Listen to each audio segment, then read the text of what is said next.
And we'll start with Ben Bulch, LA Times. Good morning, Coach Skipper. Good morning, Ben. How you doing, man? Excellent. Thank you very much.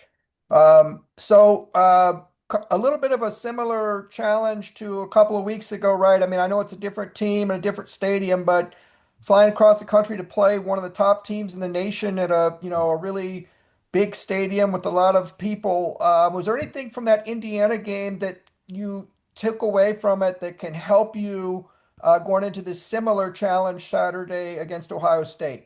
It's always going to come back to us just doing what we're supposed to do. The big message from that game to this one will just be starting fast. That basically was our last road game. So when we get back on the road, we want to make sure we put a big time emphasis on starting fast. That's going to be the big thing. But we have to take care of us. We can't worry about who we're playing, things like that. Control the controllables, and we can control what we do. So that's going to be our focus. And then one other thing, believe the last 3 weeks you haven't gotten a sack. What have you seen there from the ability to get pressure on the quarterback and what needs to kind of improve there? Yeah, it's always a thing, right? And then sometimes we're dropping into coverage and things like that and playing coverage and trying to just bull rush and keep quarterbacks in the pocket and things like that. It's all a combination of things. And then it always comes down to winning your one-on-ones, right? You got to win your one-on-one, each individual battle, and to get to the QB. We're doing some spy stuff in certain games also. So it just all has to work all together. There's always different challenges. Sometimes we're playing teams that have this their slide in the front, so we have to read the slide and then counter the slide. So there's a lot of different factors that go into it, but we'll keep doing what we're doing, just try to keep getting better and try to apply some pressure to quarterbacks. Ben Royer, SoCal News Group. Hi, Coach Skipper. How are you doing this morning? I'm doing good, Ben. How you doing? Good. You've answered a lot of questions about Nico over the last month and a half plus, but I'm kind of curious for you, through your coaching experience, have you seen a guy like Nico, who, takes the hits but makes plays by himself and continues to go forward no matter what the circumstances of the game are? It seems like he's special in that way, potentially. Yeah, I'll say this. You see quarterbacks that can run and everything like that, and they're usually thicker, muscled up guys. Nico's the first like tall, skinny dude that I know that like will lower the pads on you and is not afraid. And he's going to always be going forward and getting yards and things like that. And I mean, he's got little skinny legs and little skinny arms, but has no fear at all. Let's go to Connor Dollinger, Daily Brand. Good morning, Coach Gibber. Good morning. Now that we're 48 hours kind of out away from the Nebraska game, what are some things that you liked from the game that you kind of hoping to implement going into Columbus? Yeah, I mean, we did a lot of good things. We were able to run the ball. If you look statistically, the stats were like dead even, like total yards, rush yards, pass yards, turnovers. Both teams had zero turnovers. Time of possession was dead on 30-30. I've never seen that before. I've never been a part of that. I mean, it was dead on 30-30. So we did a lot of really, really good things. The thing that got us that got us beat is how it all started. Their three possessions, they went ahead and punched them in and got TDs. We went punt, TD. They stopped us on fourth down, then we missed the field goal. And I think those first four possessions, three for them, was the difference in the game. Second half, we settled down. We started playing a lot better, and just basically ran out of time. We couldn't get the ball back at the end. But if we start better, I think, and faster, I think the game would have went our way. But unfortunately, it didn't. It reminds me a ton of the Northwestern game. Same kind of thing. We started a little slow. It was after a bye, and then we got going. So have to figure that out as far as coming off of buys and starting fast. But that's kind of my take on the game. Tracy Pearson, Bruin Report Online. Hey there, Coach Skip. Hey, good morning. Morning. So defensively, last two games have been kind of mixed defensively for you. What are some of the main points of emphasis you think for this defense to get better and then to match up against Ohio State? Yeah, I mean, you're always going to have to stop the run. You're going to have to do that. And stopping the run is keeping your gaps and tackling. And in this last game, they gave us some extra O lineman looks in there. They had extra tackle in there, and it took us a while to get adjusted to it. So we're just going to have to play fast. We're going to have to be ready to go. We're going to have to be ready to see any kind of new formations and things they give us and not let it just throw us out and emotionally hijack us. We have to just settle down, play ball, go back to the fundamentals, and then stop the run and fit the run. And then we need to create more third and longs. Like we're not getting the third and longs. We're getting the third and shorts when it's third down. And it's hard to live that way. So we're gonna have to win first and second down, create some third and longs, and then we can go to work.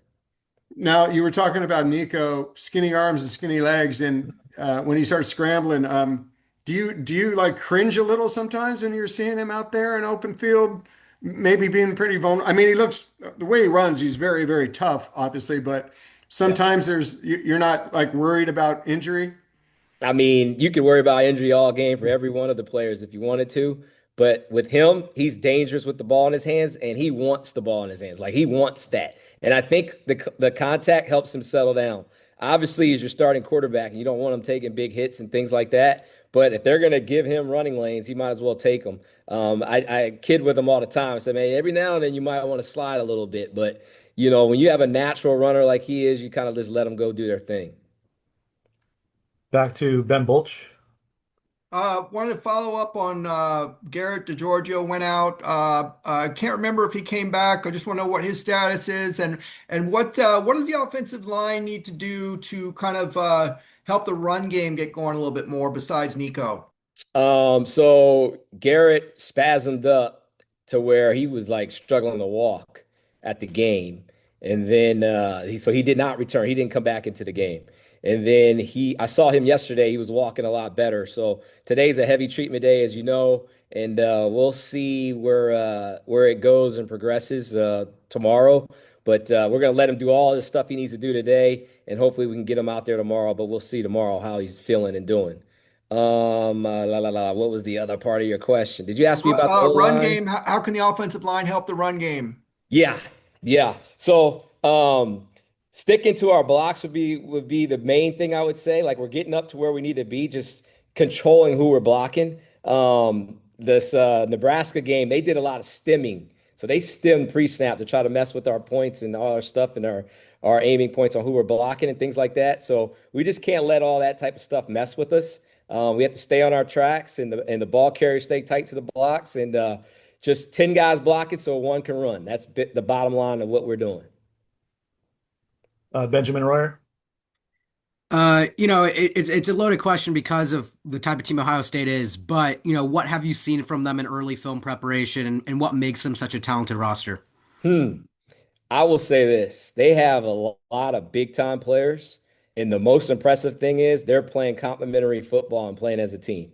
I mean, it's good to see that can still happen. Their offense, defense, special teams, it's all tied into each other. The offense is ball controlling and getting the defense off the field, and the defense is getting the ball back for the offense, and the special teams is getting out there and making a difference. Like it is good to just see team ball happening. So we'll have to have a good plan. We'll go up there. We're gonna have to be ready to go. It's gonna take everybody on the trip, every single person, whether you playing or coaching, to come up with a good plan. And by the time kickoff hits, to be ready to go.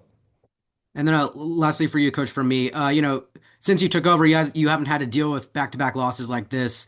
What is the conversation going on with the team right now, trying to get their spirits up, knowing that you do have a big battle coming up against a very good team? Yeah, I haven't even thought about that back to back. You're the first person to hit me with that. But that's not going to be the message. The message is getting back to the basics and doing what we're supposed to do. Starting fast is the first part of it. And then secondly, just finishing plays when we're out there. Like just finish. Finish, finish, finish. I know y'all heard me talk about strain a lot, but that's football to me. And we're going to need to strain to finish for 4 quarters every single play. Every single play has a life and history of its own, and we're going to have to live by that. I mean, we have to strain. It's what it is. Connor. Yeah, kind of just building on what you just said. We always preach, starting out fast. What are maybe some things you say in the moment or do to, maybe when you're not starting out fast to maybe settle everyone down and get back into that? Yeah, you just remind everybody, hey, we got to get going. We got to go. But to me, all that is set, all that tone set during practice. Like how we practice is all about starting fast and things like that. And you're wanting it to carry over into the game. We need to just take care of what we need to do. We need to strain and we need to finish plays. If we do that, we'll be all right. But the conversation is just like, just get going. Just remember to strain, remember to finish. Concentrate on the fundamentals. Concentrate and execute on every single call that we make. Like all those things are tied in together. And looks like we'll wrap up here with Ben Bolch again. Just wanted to ask, you talked about if you didn't sense guys with kind of juice you wanted, you would make them restart stuff. Have you had to do that yet? Haven't had to do that. In fact, our last week's practice was really, really good. There was a lot of energy. Guys were flying around. Like, I mean, there was no indication of guys not wanting to play or practice or anything like that. We just came out the gates and they came out the gates better than us. That's the main thing, and you give them credit for that. And we'll get back to work this week, and hopefully we can start faster this week. Thank you. Thank you. All right, Coach. Thanks for the time. All right. Appreciate y'all.